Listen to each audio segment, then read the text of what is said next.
Гвоздяний жезл. Ні цвяховка. Ні цвяха, Так так. що легкої вам дороги і годуйте людей. Спасибі вам. У трак їжі без кордонів йшлося про створення великої команди стейкхолдерів, пересувної вантажівки, всередині якої встановлена професійна кухня і працює професійна команда кухарів.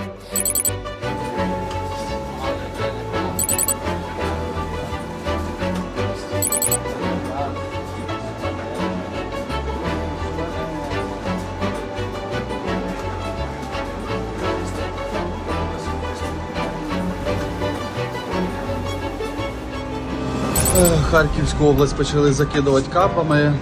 Зараз команда фудтраку готує гарячі обіди для постраждалих людей в Цупівці. За моєю спиною ви можете бачити наслідки. Зараз буде повторний удар, ми біжимо в укриття, як туди, швидко.